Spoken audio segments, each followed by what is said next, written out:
Hola, buenos días.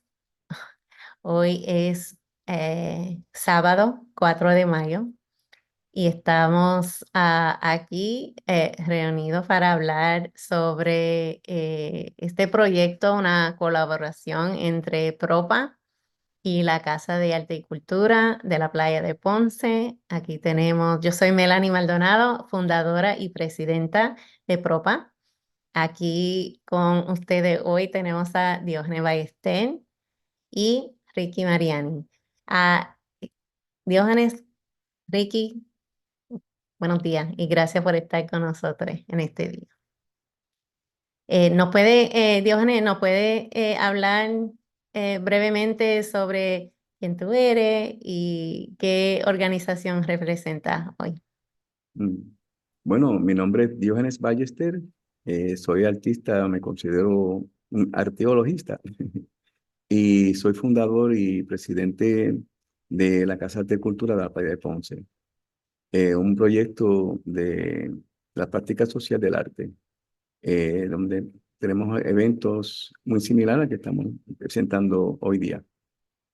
Eh, Y claro, soy artista y en mi trabajo trata de articular el pasado en el presente y con algunas proyecciones hacia el futuro, como una nueva visión para esta nueva era.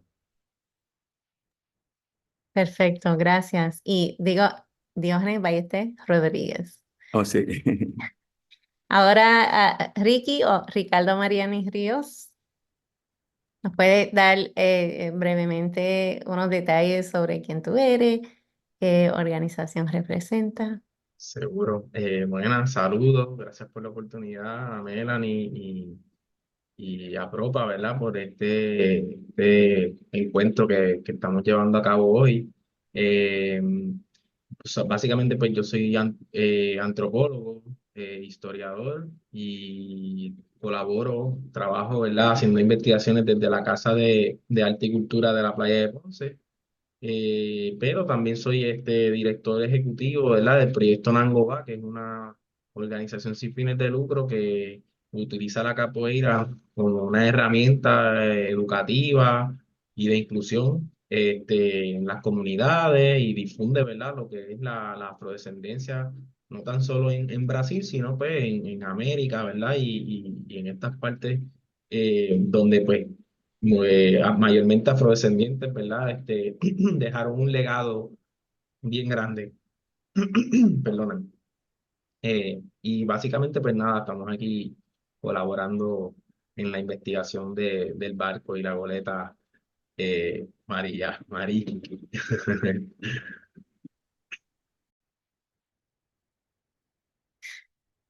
Bueno, vamos a hablar ahora del proyecto que estamos trabajando, que es una ceremonia en la playa de Ponce para hoy, para esta tarde.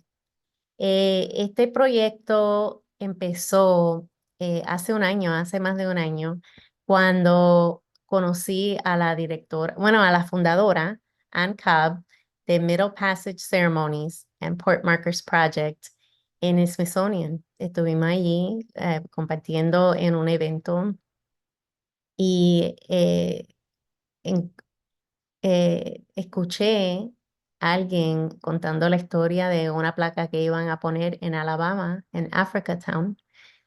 Y rapidito quería saber más porque ya desde 2019 Propa lleva años instalando, dedicando y celebrando placas en diferentes partes de la isla relacionado con lugar histórico para la práctica de la bomba, para la tradición afroancestre de la bomba, la música, el baile, eh, una tradición comunitaria.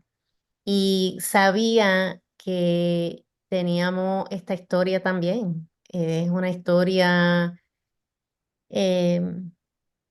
triste, de trauma, eh, y a la vez en Puerto Rico muy poca visibilizada.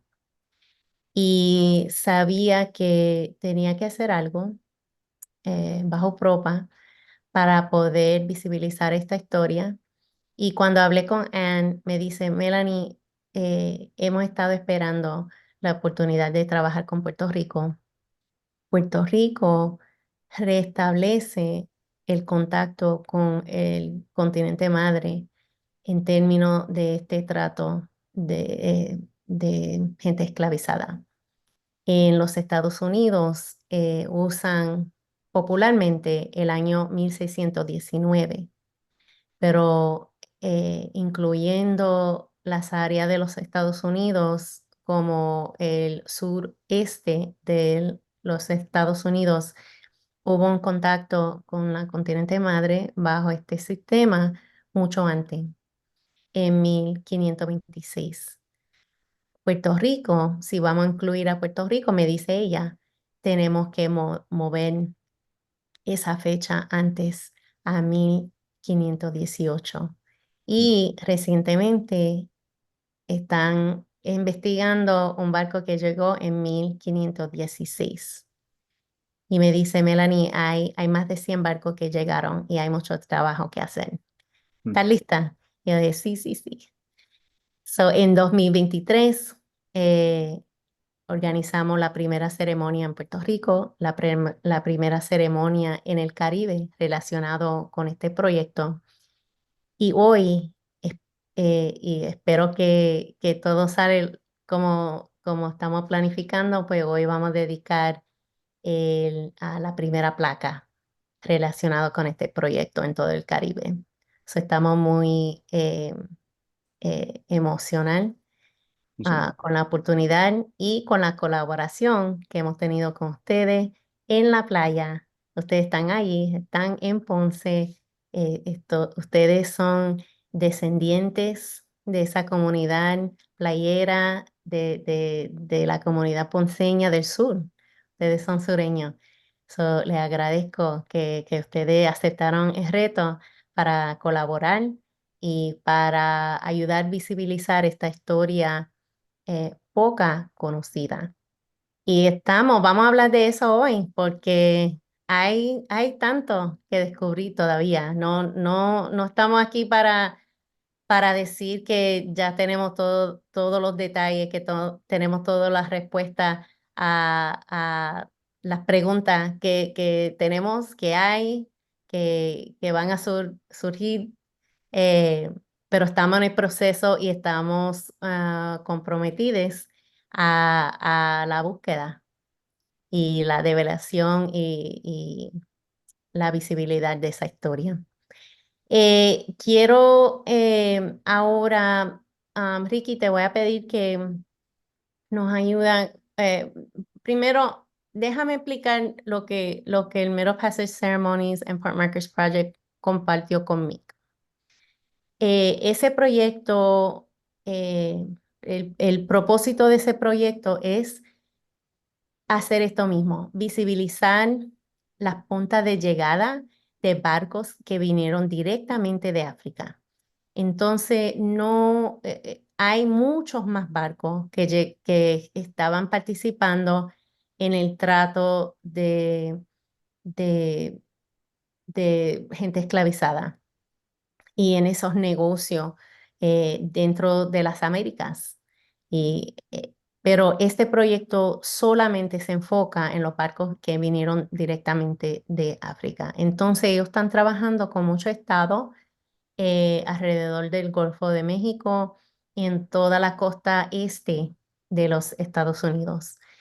Ellos usan como un punto de referencia el archivo Transatlantic Slave Voyages Database. Entonces, ese archivo está repleto con información que se ha acumulado diferentes investigadores en diferentes partes del mundo am, cuando, cuando van y revisan documentos en diferentes lugares. Entonces, eso quiere decir que la información está cambiando. No porque no es estático, quiere decir, o la información no es estática, que cuando hay más definición, cuando hay más información, se añade al archivo y a veces los detalles cambian. En este caso, nosotros ya hemos sido parte del proceso de cambio, porque en el archivo aparecen unos datos que, aunque vienen de los documentos originales, pues a veces la gente que están leyendo los documentos no leen en el lenguaje que fue escrito la información o, bueno, hay muchas razones por qué la información se confunde en los archivos. Y como investigador es importante tener ese filtro, sabiendo de lo que está leyendo, siempre hay la posibilidad de que esa información va a cambiar o se va a revisar. Entonces quiero empezar esta conversación con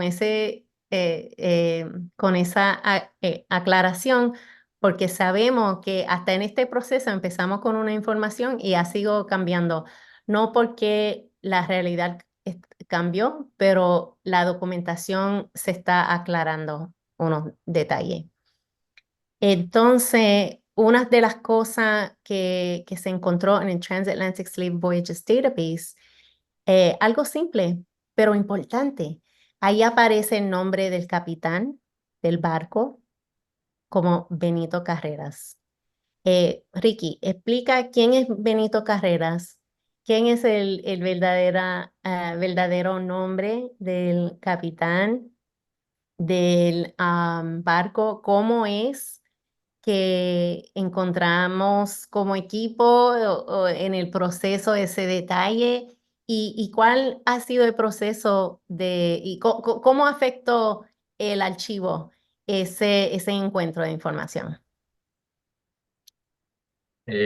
Sí, no, bueno, pues al igual, ¿verdad? Que tú, la base de datos, ¿verdad? Yo hace un tiempo la había descubierto, vamos a decirlo así, por diferentes razones. Yo soy una persona que me gusta, ¿verdad? Siempre el tema pues, afro lo he tenido desde hace mucho tiempo presente, desde que me fui a hacer la maestría a Argentina, a estudiar antropología, pues el conocimiento sobre la cuestión afrodescendiente, pues me llamó mucho la atención y al mismo tiempo que estaba practicando capoeira, así que estaba teniendo esa experiencia, ¿no?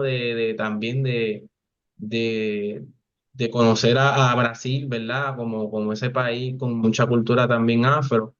Y pues en la base de datos yo como que la había buscado cositas siempre, me encantaba el tema, yo le había dicho inclusive a Diógenes que me comenta, que siempre me hubiera gustado hacer una investigación acerca de algún barco que haya parado en Brasil y luego en Puerto Rico por la cuestión de crear esos canales y esos vínculos ancestrales y pues siempre buscaba y claro, cuando se me hace el acercamiento sobre este barco, pues rápido tomé la iniciativa de meterme a la base de datos, buscar. Y al principio me había equivocado, inclusive había tenido una conversación con Melanie que yo pensaba que era otro barco y cuando nos damos cuenta no era porque en la base de datos se encuentran muchos barcos registrados dentro de lo que fue el comercio intraamericano, ¿no? En el mismo, o circuncaribeño, en el mismo Caribe, ¿no? Con estos diferentes puertos que fueron vectores, como le llamaba Jennifer Wood, lugares que donde desembarcaban, pero de ahí redistribuían, ¿verdad? Muchos de estos cautivos y cautives. Entonces, pues, me equivoqué de barco y ella me dice, no, es que el barco es transatlántico, no es intraamericano. Y yo, oh, así que fue como también esa impresión de que estábamos viendo un barco que había, ¿verdad? Viajado desde África directamente. Y me llamó mucho la atención que dentro de la base de datos, ese es el único barco que aparece registrado dentro de esa categoría y que Ponce figure, ¿verdad? También como un segundo puerto. Y pues como bien tú dices, Melanie, ¿verdad? Ahí aparecía diferentes datos y entre ellos salía el nombre del supuesto capitán, que pues, después resulta ser que nos dimos cuenta que no era capitán, que es Benito Carrera, sino que Benito Carrera era eh, el que tenía consignado, ¿verdad? Esos cautivos que llegaron en el barco primero a San Juan y que luego posteriormente él los termina vendiendo, ¿no? El capitán es otro, al menos en los documentos aparece, ¿verdad? Todavía no hay cómo encontrar información de ese capitán, está un poquito eh, difícil dar con él, pero vamos a ver si en un futuro, ¿verdad? Podemos alcanzar algún detalle de él. Pero sí, en efecto, pues Benito Carrera igual funge un papel muy importante dentro de este barco. Lo vamos a hablar, lo vamos a hablar. Vamos a dejarlo Eh, ahí. cuando se encuentra cosas en un archivo digital que no cuadran con los documentos, pues es una oportunidad trabajar con el archivo para corregir esa información. Y eso es exactamente lo que pasó en este instante que encontramos que Benito Carrera, siendo el dueño de la goleta, esa goleta es el nombre que se da a una clase de barco. En inglés se le dicen schooner.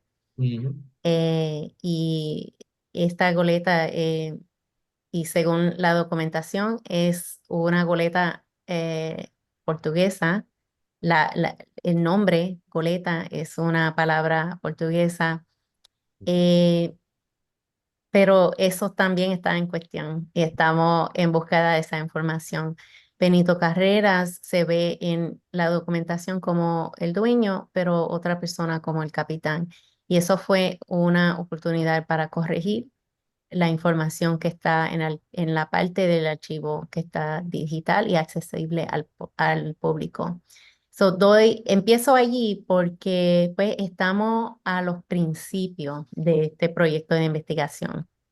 Así que puede ser que compartimos una información y después tenemos que cambiar lo que es que estamos diciendo sobre la llegada de esta goleta. Y como al principio estábamos usando el nombre El Marí, como el nombre, como dijo Ricky, y es porque el archivo lo dice así, pero en la documentación pues dice María. Y lo traigo como un ejemplo porque como investigadora, pues yo pienso, ok, posiblemente eso era el nombre del barco. Puede ser también que la persona que estaba escuchando o traduciendo a español lo que había escuchado sobre el nombre. No sabemos hasta que encontramos otra documentación que diga otra cosa. Estoy desde el principio de la conversación explicando esas cosas porque yo sé que van a cambiar porque han cambiado en un poco tiempo. Vamos a hablar de otros temas. Eh, ¿Por qué Ponce? Sabemos que por siglos la mayoría del tráfico transatlántico iba a San Juan. Antes, para otras partes de la isla, pero mayormente a San Juan. Eh, vamos a, Ricky, te voy a tirar esta pregunta también. ¿Por qué es que esta goleta llega a Ponce? ¿O por qué está documentada como llegando a Ponce? ¿Cuáles son las posibilidades? ¿Qué pasó en San Juan? ¿Qué pasó en Ponce que abrió la posibilidad que este barco llegara a Ponce? Seguro. Pues mira, eso es muy interesante, ¿no? Porque las fechas que estamos trabajando es de 1818 y esa es una fecha muy, ¿verdad? Interesante en términos históricos, ya que apenas un año antes se había firmado el primer tratado anglo-español en contra de la trata clavista, ¿no? Entre Inglaterra y España. Así que ya ahí de antemano estamos viendo, ¿no? Que ya se estaba llevando a un proceso donde la abolición de la trata, ¿verdad? Estaba en camino, dando sus primeros pasos. Eh, hay un punto de inflexión bien interesante también ahí, y es eso que tú dices, ¿no? Durante mucho tiempo San Juan era el lugar donde desembarcaba la gran mayoría de los, ¿verdad? Esclavizados que llegaban. Pero en esos últimos finales del siglo XVIII, para recordar comienzos del siglo XIX, ocurre un cambio en la distribución, digámoslo así, geográfica y la cuestión económica, y se da un paso a la economía de plantación que le llaman, que era la idea, ¿verdad?, de plantaciones de caña, ¿no? Y hay como un revivir de la caña en el Caribe y en Puerto Rico, cuando en otras colonias ya estaba en su decadencia, ¿no? Y eso dicen los expertos historiadores, ¿verdad?, de la época, y Pérez Vega lo dice mucho, ¿no? Eso pues posibilitó que entonces aumentara nuevamente la demanda de mano de obra esclava, para trabajar en esas plantaciones de caña, ¿verdad?, que estaban como que surgiendo, apenas surgiendo. Y en Ponce, pues es uno de los lugares, o si no es el lugar, donde más hacendados vinculados a la trata y al negocio de la caña, ¿verdad? Se instalaron en Ponce, gracias también a la Real Cédula de Gracia, que viene en 1815. Pero ya desde antemano ya estamos viendo entradas de diferentes personajes, catalanes, pero con el impulso de la Real Cédula, pues empiezan a llegar ya los corsos, empiezan a llegar los italianos, empiezan a llegar otro tipo de familias que entonces también empiezan a avivar este comercio, ¿no? Empiezan a tener una demanda, y por eso es que entonces ese eje a donde llegaba todos los esclavizados se empieza a mover un poco más hacia Ponce, y vemos que pues Fernando Picó, ¿verdad? Lo menciona, y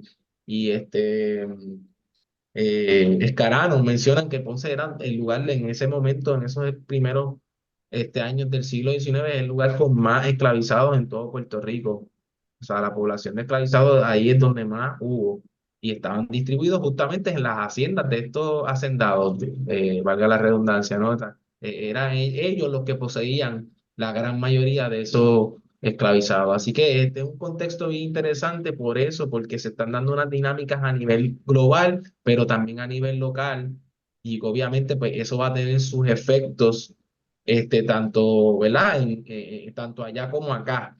Y por eso pues vemos que empieza a aumentar esa entrada, y este barco pues llama la atención que en esos contextos, ¿verdad?, llegara un barco con esas características, cuando también en su gran mayoría estaban llegando los ilegales, que eso es algo bien interesante y que muchos historiadores han apuntado, entre ellos creo que es Rodríguez, gente que ha trabajado, ¿verdad?, mucho de ese tema, pues dicen que se estaba dando a la par el trato ilegal y la trata legal en ese espacio de tiempo. Así que él dice también que estos autores dicen que muchas veces se podían hasta confundir, ¿no? Y habían nombres de barcos con el mismo nombre.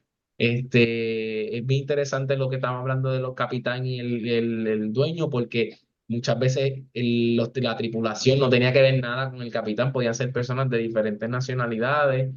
Así que se están dando como unas dinámicas bien, bien interesantes, ¿verdad? Que lo que muestran es ese cambio económico, social y demográfico en Ponce específicamente. Ah, Diógenes, ujú. tú me llevaste al archivo histórico de Ponce y tratamos de buscar documentación sobre esta goleta. ¿Qué nos encontramos? ¿Qué pasó cuando fuimos al archivo? Mm, Muchos documentos del archivo desaparecieron en los años 70, por el gobierno, por el alcalde que existía y por una serie de cosas que pasaron. Lo importante es que lo que queda es muy poco. Lo que queda es como una joya. Entonces, lo que vimos vimos las cartas de la capa agripina, el, el registro de esclavizados del siglo XX, del 1852. Ajá. El documento Marcos, que fue una rebelión que hubo en Ponce para 1865, ¿verdad?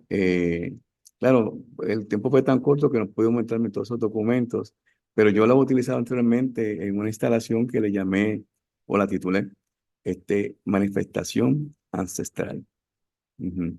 Bien interesante ver esa relación entre el, el esclavizado que llegó de África, el que llegó de las islas del Caribe, y el que nació en Puerto Rico.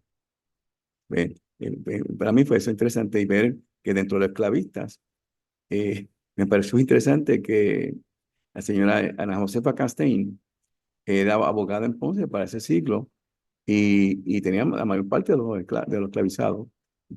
Entonces yo la utilicé a ella y traté de encontrar por qué ella, y me parece que ella trataba de liberar a mucha gente, porque ella era abogada en Ponce y también pertenecía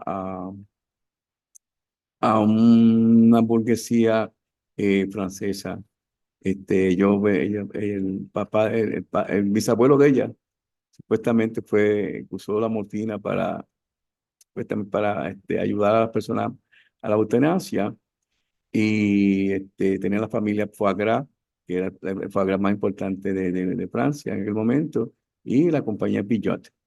Y además dos de sus primas eran amigas, y eran artistas, claro está, y amigas del artista Sutín. Y de esa forma llegó algo, o sea que hay una conexión entre todo, el esclavista, ¿verdad? Y lo que pretendía hacer y la cuestión de la libertad hacia las personas nuestros hermanos esclavizados en aquel momento. Entonces, sí, encontramos mucha documentación sobre la sociedad esclavista que Sí, existía en ese siglo, específicamente relacionado con este barco, con la llegada de este barco. Nos habló la licenciada sobre el puerto y que ujú, el puerto se abrió al principio de los 1800. So, sí, antes de eso, no, no va a haber mucha documentación sobre otros barcos, otras goletas que llegan a Ponce antes de los 1800, porque oficialmente el puerto de Puerto Rico era el puerto de San Juan para siglos. No el único puerto, pero el puerto oficial. sí, En sí. términos, ¿qué más te acuerdas de ese día y esa conversación No, con lo que ella pasa es sobre? que sí, el puerto más oficial era el puerto de San Juan, pero el puerto de mayor desarrollo económico era el de Ponce, en aquel momento, en el siglo XIX, ¿verdad? Sí, después de la llegada, pero al principio, cuando llegó este barco, pues lo que dice Ricky es que con ese trato que estaban, los tratos que estaban y la cédula de gracia, pues todos estos cambios global están pasando en el trato de gente esclavizada en este sistema global. Están pasando muchos cambios y se refleja en la actividad que se crea en Ponce, las comunidades diversas.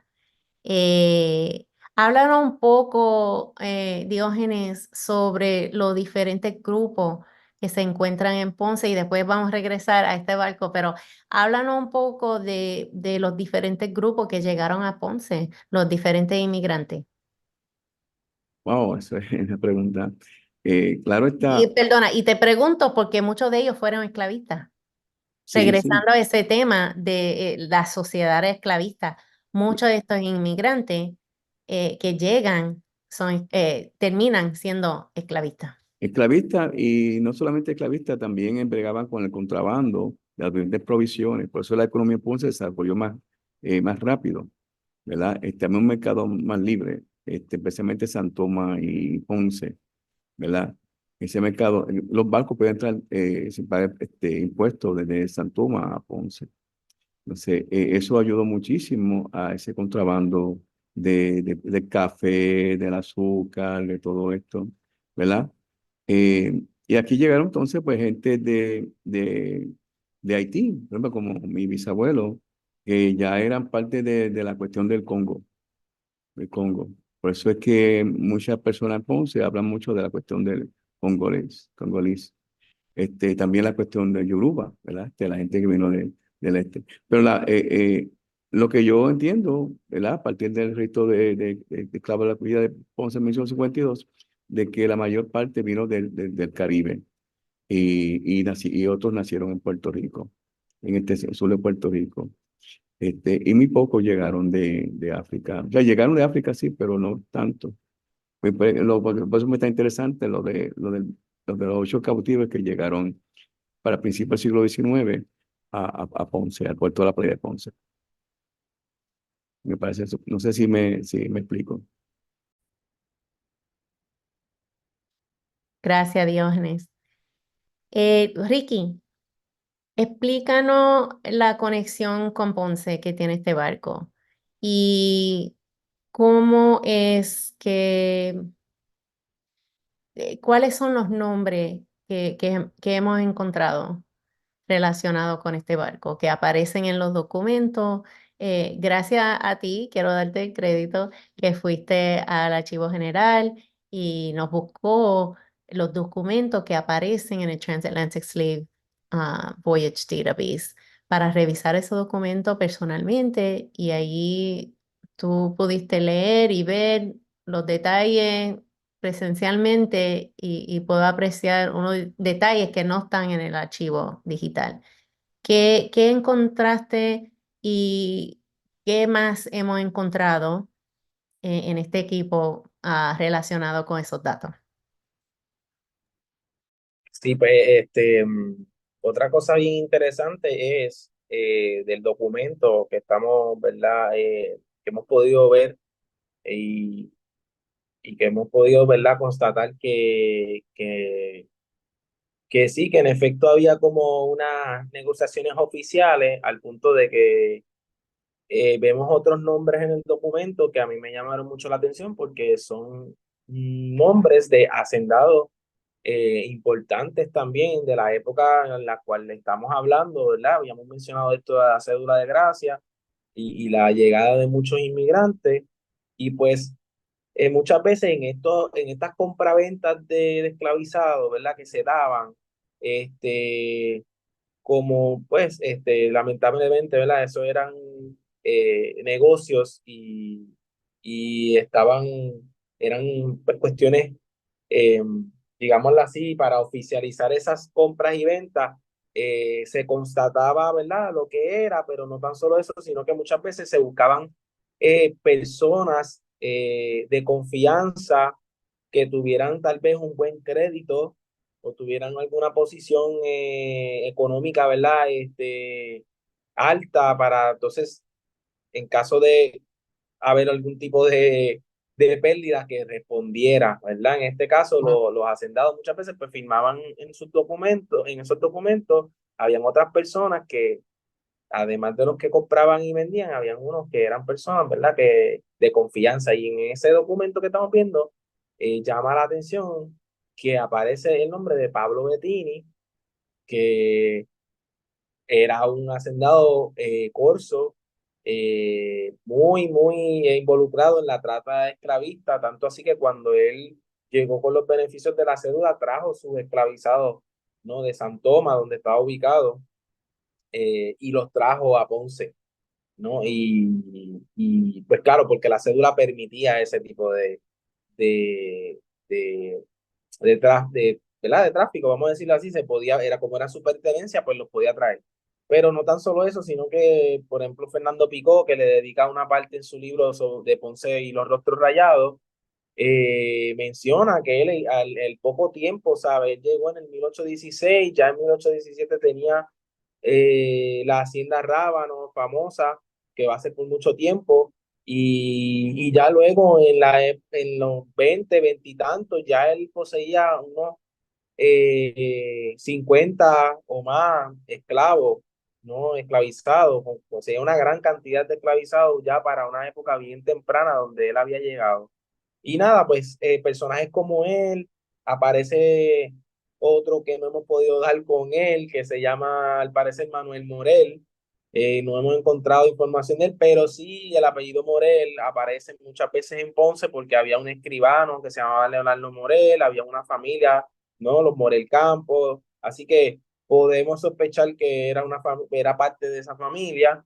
Y hay otro nombre que no se logra ver muy bien, pero llama la atención porque hay pocos nombres que sean con la L y, ¿verdad? Lo que veo yo en el documento se ve un tal José Lu, pero en el documento pues yo pues tendría que volver a revisarlo, pero no se completa el nombre, pero cuando empecé a buscar los nombres de hacendados en esa época, especialmente en el libro de Descarano, que tiene un apéndice donde aparecen varios de esos primeros hacendados en Ponce, pues aparece un tal José Luciano Ortiz, que también pues era un hacendado criollo, este era criollo, que llama la atención también, que estaba al parecer, ¿verdad? Posiblemente estuvo entre esos testigos que firmaron el documento al final para dar fe, ¿verdad?, de la compraventa de esclavizados que se estaba efectuando en mayo, ¿no?, de 1818. Así que vemos que también como que en el documento no tan solo aparecen estos otros personajes que son importantes porque tienen una trayectoria, sino que aparecen también otros, aunque no participan de la compraventa, están en el documento, so que podemos sospechar muchas cosas. En esa época se daba mucha, hay un término que se trabaja mucho que era las refracciones, ¿no? Y era que los hacendados básicamente empeñaban, por decirlo de una manera, ¿verdad?, sus haciendas y todo lo que tenían cuando hacían negocios, entonces muchas veces se tardaban en pagarla o inclusive la terminaban dando para adelante, y perdían la hacienda, así que era una época, ¿verdad?, donde este tipo de negocios era muy común y por eso pues también vemos estos detalles bien claros, ¿no? Los protocolos notariales eran para eso, ¿no? Eran para anotar todo lo que se acontecía de esas compraventas que Y ocurrían. quiero aclarar, no era Valle que era de San Tomás, era Bettini, Pablo Bettini, Sí, ¿verdad? correcto, Bettini, por Sí, el Pablo apellido. Bettini, que llegó después de la cédula de gracia, vino de San Tomás y se estableció en más o menos en 1816, bien rápido, después de de la cédula, se establece, tiene su hacienda Rábano, como mencionaste, que entendemos que Rábano eran lo que hoy día es Barrio Canas, y Barrio Canas queda en la frontera del barrio La Playa de Ponce. Eso queda bien cerca de donde es que vamos a poner esta placa. Bettini se cambia el nombre, ¿verdad?, de su hacienda de Rábano a Isabel para honrar a su hija. Su hija se casa con un Gustavo Oppenheimer. Y ya sabemos mucho de ese apellido en Ponce y hay mucha historia. Hay menos historia con estas otras personas, Batlle, Batle, que en otro momento se veía como Valle, ¿verdad? O Valle, como mal escrito, pero Valle se veía.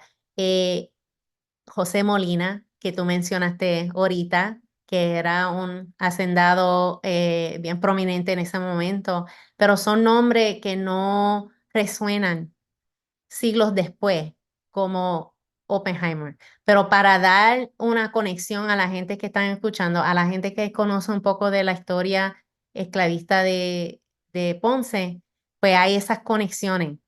Pablo Bettini era un alcalde en un momento, ¿verdad?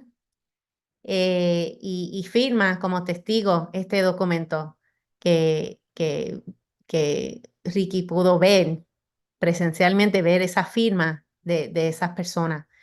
Eh, ok, tantos detalles, tanto que hablar. No tenemos mucho tiempo, pero hemos hablado del barco, del proyecto como tal, el barco, que el puerto de Ponce se abrió, se, se, se instaló como un puerto importante al principio de los 1800, que empezó a llegar mucha gente, no tan solo gente traída bajo como cautives, gente cautiva, pero llegaron muchos inmigrantes, incluyendo a estos Bettini, muchas otras personas, Oppenheimer, los Oppenheimer, muchas personas que llegaron específicamente a Ponce y se establecieron.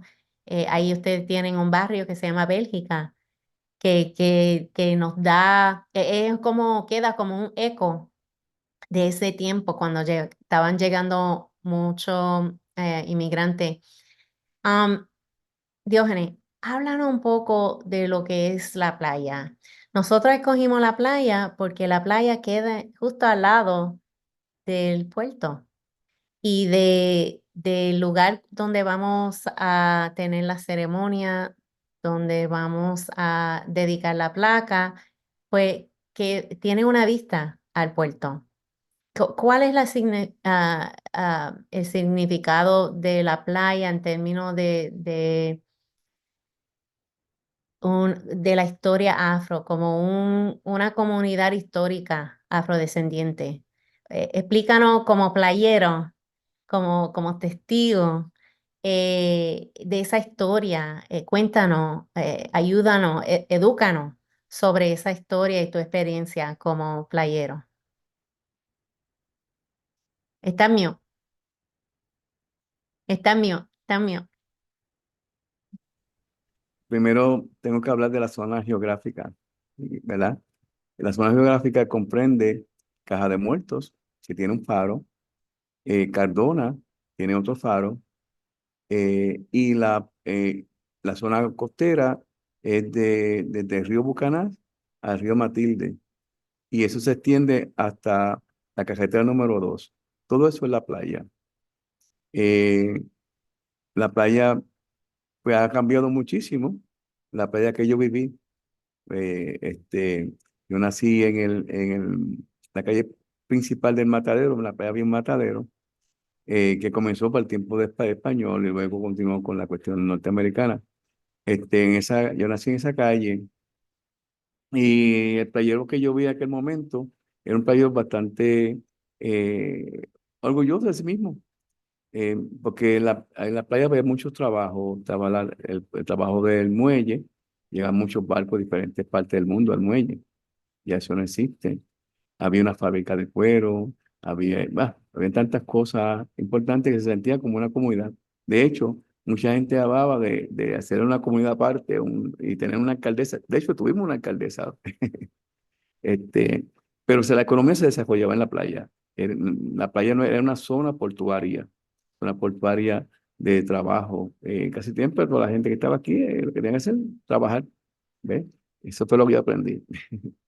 Este, eh, pues el playero eh, tiene cierta dignidad precisamente porque parte de la economía se desarrolló a través de ese muelle.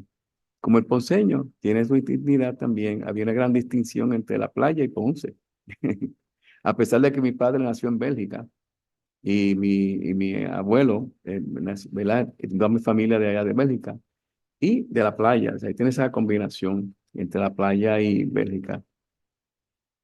Eh, ¿Qué podría decir de la playa?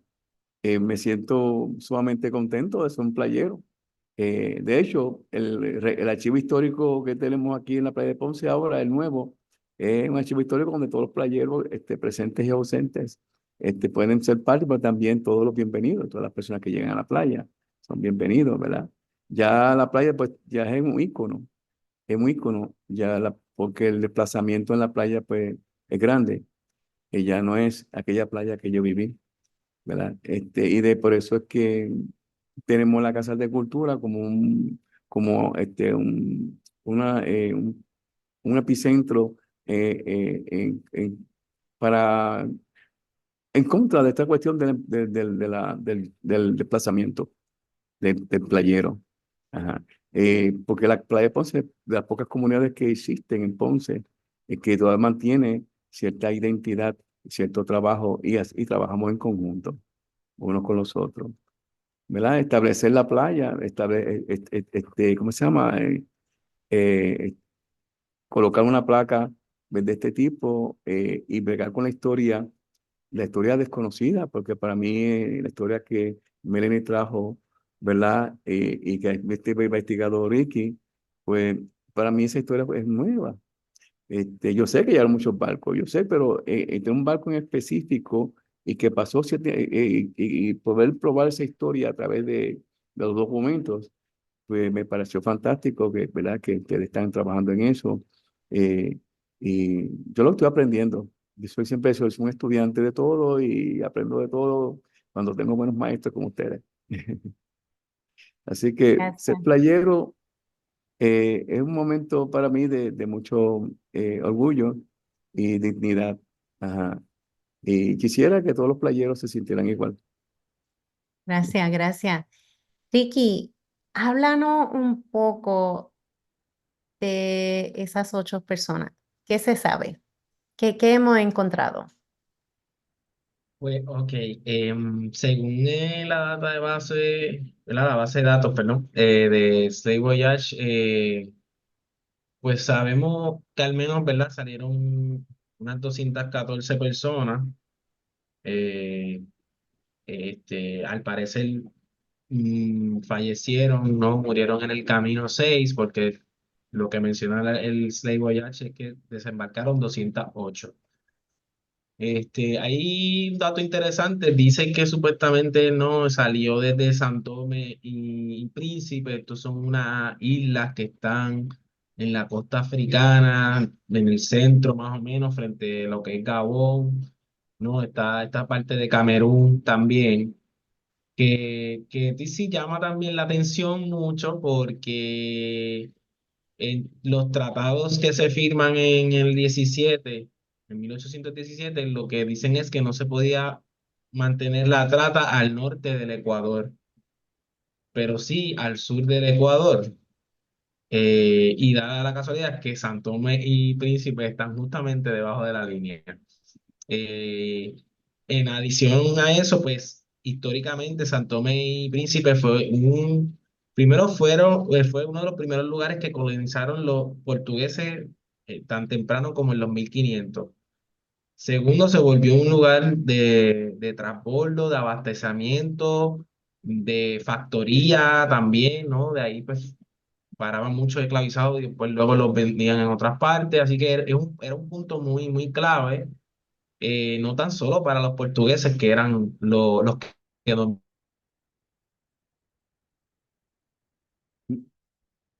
Mm.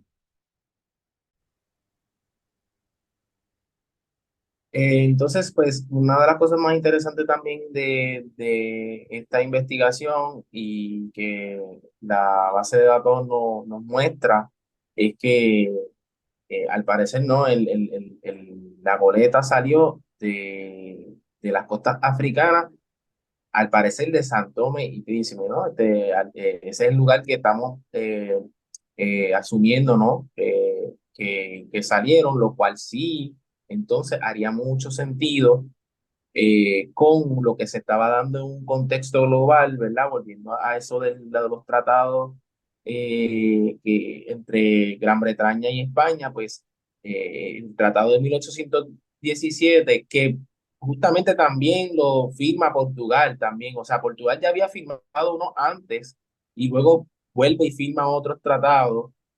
Acordémonos que fueron de los más eh, de los más traficantes pasa ahí.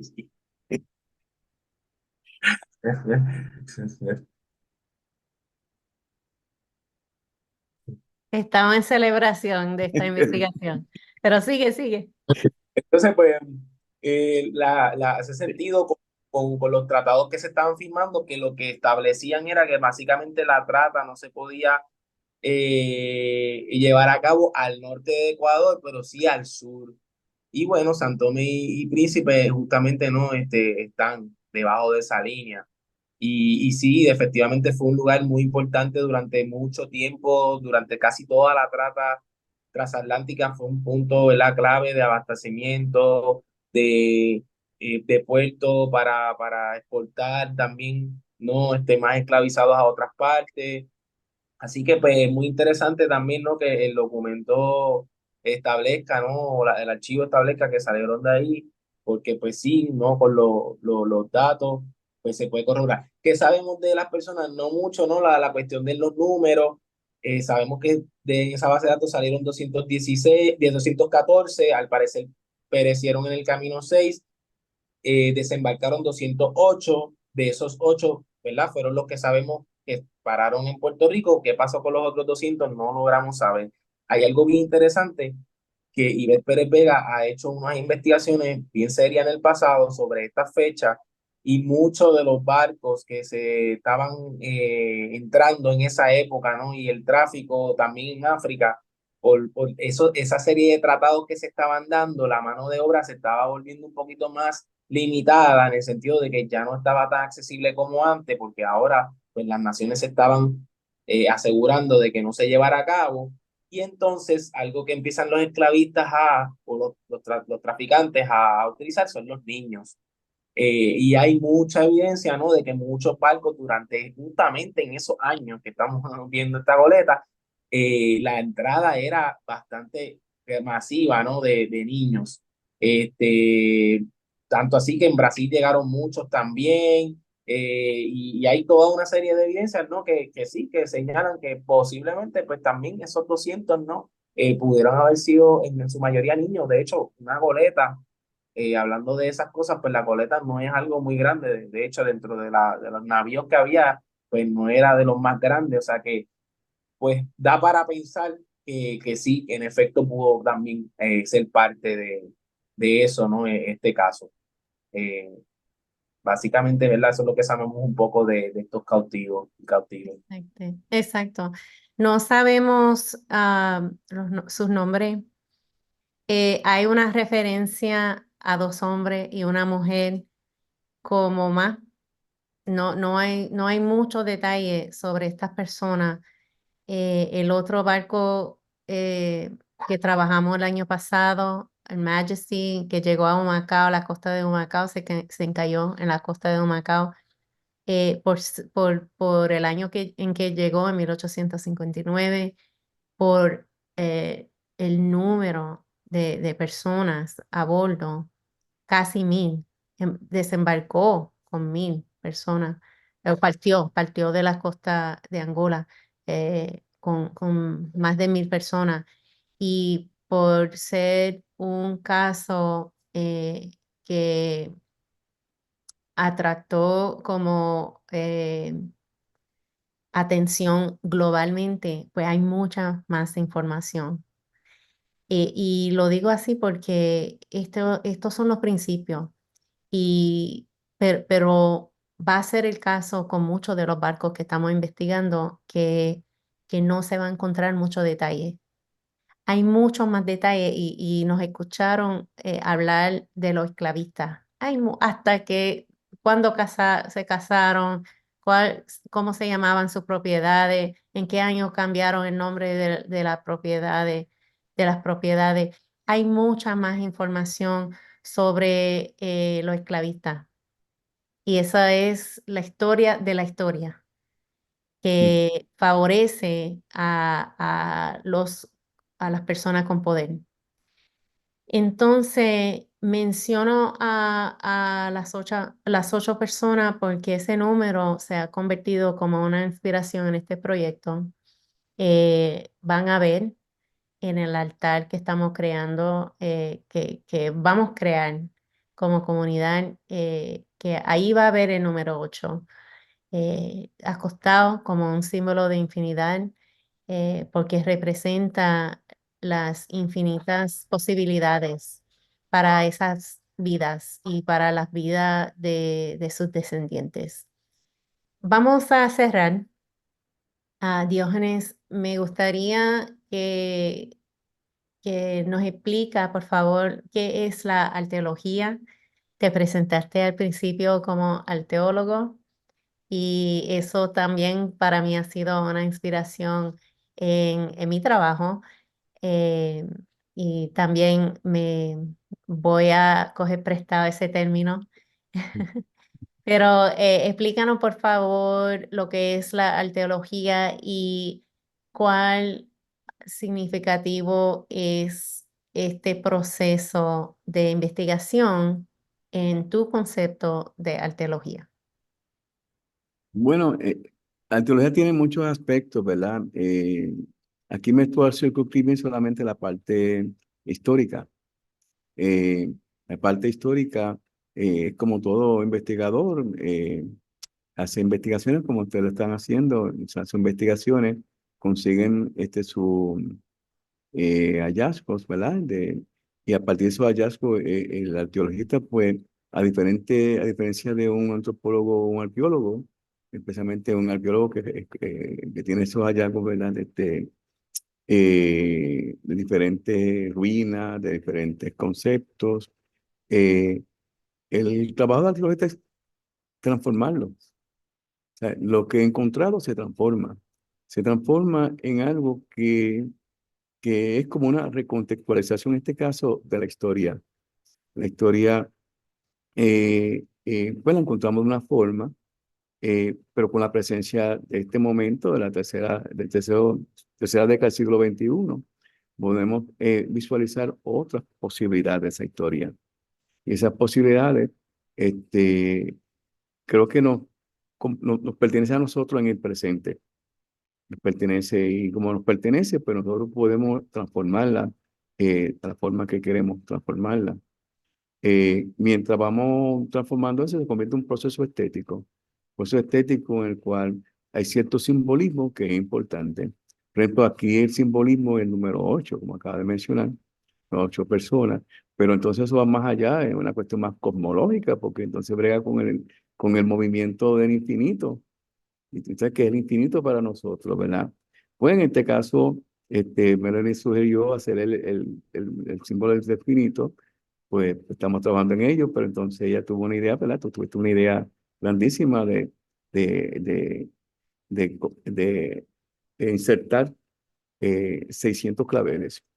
Eso le da una presencia a ese elemento, a ese símbolo del infinito. Ya no es simplemente un símbolo de forma matemática, sino ya un símbolo que pertenece a una comunidad que se va a reunir y que va a celebrar vamos eh, algo que usted le llama Belén, ¿verdad? Belén, algo que es como una conmemoración, algo que es una manifestación del pueblo. Una manifestación del pueblo, este, como pago de tributo a esos 8 ancestros, pero que eso también es simbólico, porque es infinito porque fueron tantos. Y eso es lo que me interesa del símbolo infinito, que no solamente son 8, es que son todos, ¿verdad? No hay calculación en el infinito, solamente hay un flujo de energía de esas personas, ¿verdad? Que estaban ahí. Y claro está, como eso pasó en Ponce, los colores de Ponce son rojo y negro. Claro está, se sugirió también en la bandera de la playa son azul y amarillo, pero que como esa bandera todavía no está certificada, ¿verdad? Pues decidimos usar el rojo y negro para el altar que está en la calle, ¿verdad? En el callejón. Pero entonces yo quería también de construir un poco la idea para entrar a un altar donde esté integrado la arquitectura de la Casa de Arte y Cultura con el concepto de los 8 y de la cuestión del encuentro con la historia ancestral, ¿verdad? Que es lo que yo veo que Mary me ha trabajado eh, eh, profundamente, ¿verdad? Y yo personalmente me siento súper motivado, ¿verdad? Y establecer esa relación de trabajo y de manifestación a todos los niveles, de poder articular algo. Entonces, pues pensamos bueno, hay unas columnas fantásticas, pueden ser unos buenos lienzos para trabajar. Ayer llegó Rafique y mira que el elemento aire necesita algo, sí, necesita algo, yo sé. Y dice, ¿por qué te parece un múcaro? Yo, pues, le metió mano con el múcaro y hizo un múcaro fantástico. ¿Ves? Tú sabes, y esa es la idea. La idea de la casa es que trabajamos todos juntos para convertirnos en uno. Ese sentido de unidad es también del infinito, ¿verdad? Y por eso ahora mismo tenemos a Freddy Soto trabajando las cortinas ¿verdad? Que quiero trabajar. Pues él cose muy bien y un gran artesano. Y Dios mío, yo quiero hacer las cortinas. Pues Tú sabes, ese tipo de colaboración. Y ayer simplemente oyendo el disco de Frankie Ruiz y compartir y eso, pues fue interesante, ¿verdad? Y también simbólico, porque crea la motivación. Y ahora me están llamando los muchachos, quieren venir todo el mundo a trabajar, porque ven que ya el espíritu de la celebración del 4 de mayo comenzó, ¿verdad? Es hoy. Quiero mencionar otra cosa, Ajá, que el documento dice, eh, bueno, el documento tiene una fecha del 8 de mayo. ajá. So, ahí hay el 8 otra vez. Mm. So, ese número como tiene un significativo bien importante por una razón que todavía estamos descubriendo, pero lo estamos tomando como una inspiración. Bueno, Sí. como el eslogan de este proyecto ha sido, tú lo has mencionado, ¿verdad? El universo conspira. Pues el Sí, infinito conspira también. Sí, es parte exacto. de... Pues gracias a ambos, gracias por confiar en esta visión y en este proyecto, por contribuir tanto, por eh, tener tanta dedicación a la memoria de estas personas. Para este proyecto estamos enfocando, para mí es importante enfocar en las personas y no los barcos, aunque es importante el vehículo que los trajeron bajo de fuerza a Puerto Rico, a Boriquén, pero en este caso estamos enfocándonos en las personas, en las 8 personas que desconocemos. No sabemos, como mencionamos, sus nombres, dónde terminaron. Sí sabemos que llegaron a Ponce, pero no sabemos dónde llegaron, dónde terminaron. Podemos usar los diferentes censos, como mencionó Diógenes, eh, para identificar unas personas nacidas en África que nacieron antes de la llegada de ese barco.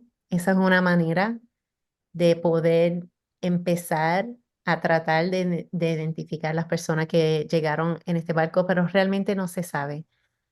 Y estamos haciendo esta ceremonia en honor a esas 8 personas, en honor a su memoria y en celebración de todo lo que ha hecho sus linajes, sus descendientes. Y en eso celebramos la comunidad afrodescendiente de Ponce. Eh, Después de esta conversación, están invitados todos, todas a la playa de Ponce, donde vamos a empezar con creando este altar comunitario. Después vamos a participar en un Belén de bomba, que el Belén tiene diferentes partes. Es un rito funerario de la tradición bombera, que es una tradición de música afro en Puerto Rico. El Belén tiene varias partes. Tiene la parte de lamento, tiene la parte de celebración de la vida. Usualmente la Belén forma parte de la vigilia, que antes eran en las casas. em, y también el Belén tiene la parte de la procesión, usualmente a la iglesia o al cementerio. So, vamos a incorporar esos diferentes elementos en el día. Vamos a empezar en la Casa de Arte y Cultura con el altar y parte del Belén. Vamos a seguir en procesión a la plaza, donde ahí vamos a tener una ceremonia con muchos integrantes. Ricky mencionó que el barco partió de la costa de Sao Tomé y Príncipe, una isla-nación en la costa de Gabón, cerca de Camerún. Según los datos que he encontrado, datos contemporáneos, no necesariamente estamos hablando de la gente en ese barco, pero hemos encontrado que la mayor de la gente en Sao Tomé y Príncipe son étnicamente de Angola, de lo que hoy día se conoce como Angola. So, estamos tratando de honrar a esa cultura también con un elemento que vamos a tener. Pero tiene que llegar para poder participar y formar parte de la ceremonia. Vamos a tener una declamadora, una declamadora sureña. Vamos a tener una descendiente de la playa, otra descendiente. Vamos a tener muchos descendientes ese día, pero una descendiente que va a honrar a sus ancestres. Vamos a tener unas personas representando la diáspora gabonesa. Eh, Acuérdate que la isla Nación Sao Tomé y Príncipe queda en la costa de Gabón. Eso puede ser que esas personas que llegaron eran de Gabón. So vamos a tener una muestra de la diáspora gabonesa en Puerto Rico según la genealogía que he hecho con esa familia. Y después terminamos en procesión, llegando a la casa para la última parte, que es la Belén, el Belén. Y también Ricky me ayuda con la pronunciación, una, siempre lo digo mal, una joda. ¿Una qué? Es que yo siempre digo esa palabra mal, perdóname. No, Roda, no, no. roda, o roda Ayúdame. de capoeira. Roda, ¿Cómo? roda. Roda, En español sería roda, roda. pero es Sí, sí. joda. No, no, ya. Exacto, La exacto, roda. mira. Ok. Como La joda, sí. roda, sí. Ok, es que cuando lo digo suena mal. Y vamos a tener como un intercambio entre bomba y capoeira, representando capoeira Angola, representando a esos ancestres que llegaron de esa parte del continente madre. Pues esperamos verlo a ustedes en la playa esta tarde, para celebrar estas vidas todo como una comunidad. Unas últimas palabras, Ricky, Diógenes. Bueno, la casa los espera a todos y Propa también, esta unión entre Propa y la casa, yo creo que va para algo y yo creo que este es el comienzo de algo bien bonito, bien positivo y lo Ay, esperamos todos. quería mencionar, ya Diógenes empezó a describir una instalación que han creado para ustedes, que va a ser o es una instalación interactiva, que tiene como nombre, Diógenes. Encuentro con la historia ancestral.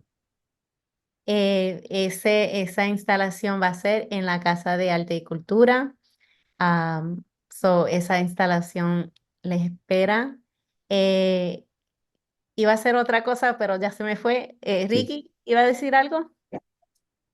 No, bueno, para mí realmente me siento privilegiado y muy agradecido por hacerme parte de esto. Yo creo que ha sido una manera también de yo eh, calmar unas inquietudes que tenía sobre este tema y que quería hacerlo y que tenía un vínculo con la playa de Ponce también porque pues mi familia, mi abuelo pues se criaron ahí. Yo tengo historias de la playa desde que soy chiquito, o sea, de que para mí también ha sido como muy emocional todo el asunto porque pues es un poco como también ver esa otra cara de la playa, ¿no? Como estábamos hablando, se sabe mucho de los esclavistas, los hacendados, el puerto, la economía, todo, pero de las vidas de estas personas que estaban pues sometidas, pues sabemos muy poco y creo que pues aunque sea mínimo, estamos haciendo algo para honrar eso y para mí pues